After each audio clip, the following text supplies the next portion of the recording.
Alright everyone, requested by William Harding. This is the 51st Disney Long Storybook episode, titled How the Grinch Stole Christmas and narrated by Corey Burton. Just so you know, I've never done 2 parts of Disney Real Long Storybook episodes for a long time. The cassette might have 2 sides, so I might have to do 2 parts of it. Here we go. This, I don't know what this movie's about, but it's a holiday movie.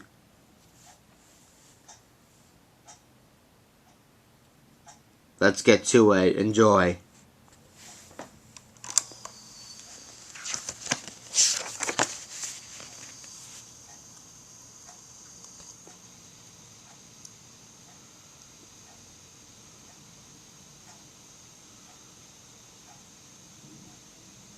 Greetings, all Whos. Gather round the Who sound machine. I'm going to tell you about the nasty, nasty Grinch. He disliked Christmas so much, he almost stopped it from coming. Now, the words that I say will match the words in your Who book, so please turn the page when the Who harp does this. Let's get started. In the whimsical town of Whoville, all the Whos liked Christmas a lot. But just north of Whoville lived the Grinch and his dog Max. The Grinch detested and despised Christmas. Staring down at Whoville, where happy Whos scurried here and there, he bristled. This whole Christmas season is stupid!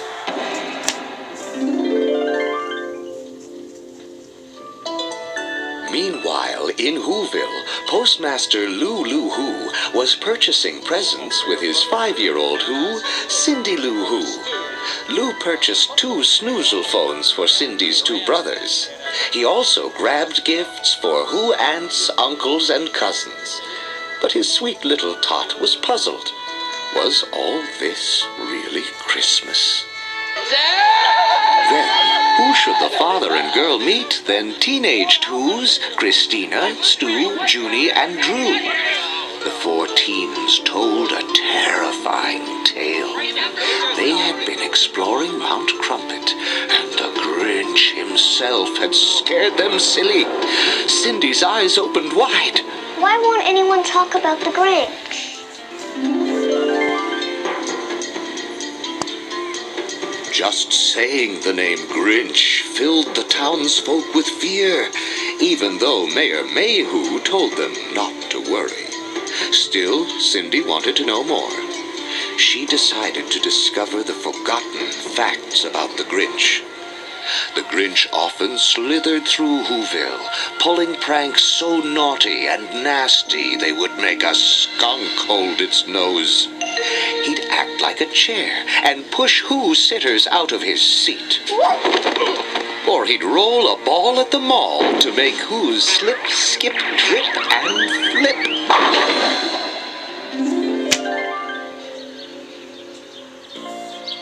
When Cindy and Lou arrived home, Who Mom Betty Lou Who was festooning their Who house with lights. She wanted to win the Whoville decorating contest. This is the year. Betty Lou thought of nothing else during the holiday season. She felt her fate was to finally finish first, far ahead of her neighbor, Martha May Whovier. Martha was sweeter than the sweetest Who pudding, though she wished to win too. As Lou got twisted and tangled in the lights, Martha May called from across the street. Good night, Betty.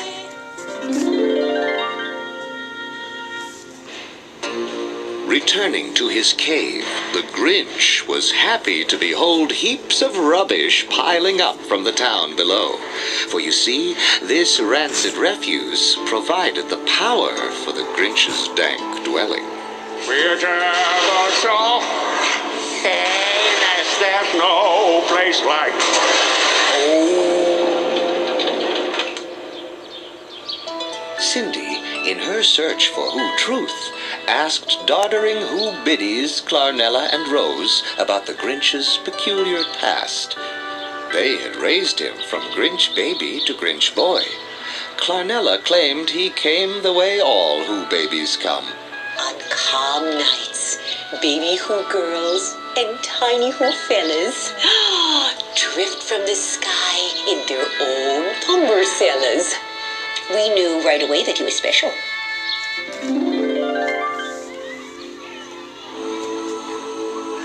As a boy, the Grinch loved Christmas, almost as much as he adored young Martha. Martha thought he was quite cute, too. But the furry green Grinch was teased, especially by young Mayhew. You're 8 years old and you have a beard. Undaunted, the young Grinch began to fashion something special to make Martha merry at the school gift exchange. Tinkering and thinkering, he took some silverware, a bicycle beeper, and other oddities, and made them into an enchanting angel. This will be perfect on the top of our tree. Then he switched on the shaver and sloppily sheared his face. Unfortunately, the Grinch's grooming was grotesque. He skulked back to school, sporting a small sack on his head. There, everyone was exchanging gifts. Merry Christmas, Martha May. The future mayor scoffed at the angel and the sack. He's embarrassed by that idioter's gift.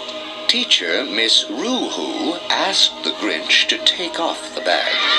The Who children laughed and leered at the Grinch's horrible haircut until he could stand it no more. He stamped and stomped. He tore and tossed. He shouted and shattered. Stupid feathers!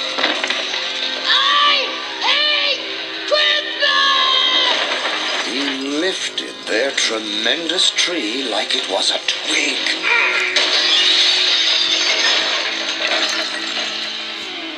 Then the lampooned lad loped to lonely Mount Crumpet.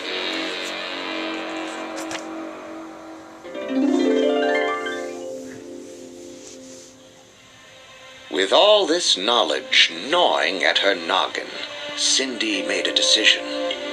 As the Who's wondered who their next holiday cheermeister should be, Cindy spoke up. I nominate the Grinch! Mayor Mayhew and the townspeople cringed at her idea. But Cindy quietly quoted from the great Book of Who. It goes to the soul at Christmas who needs it most.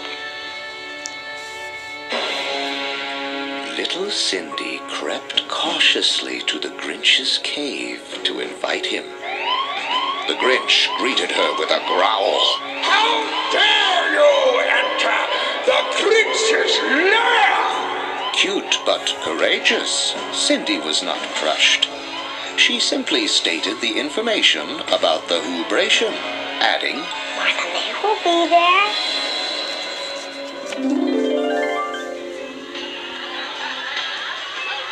At the Who-bration, Betty was close to claiming the contest crown, but sneaky Mayhew stated that Martha had won.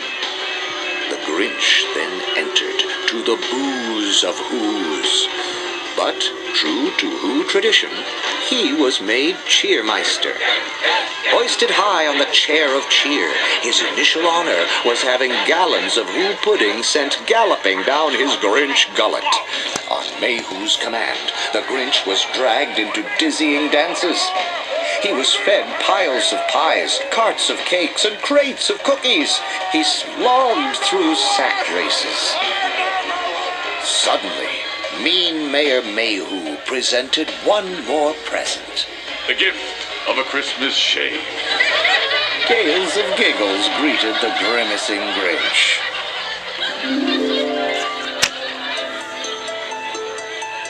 Then, Mayhew festooned Martha with fabulous gifts, including an engagement ring.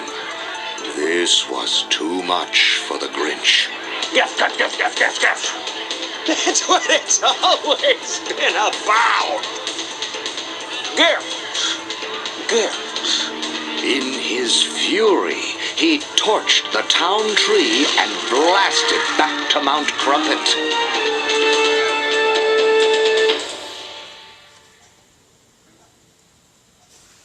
That's gonna be it for part 1. I'll see you guys in part 2 later.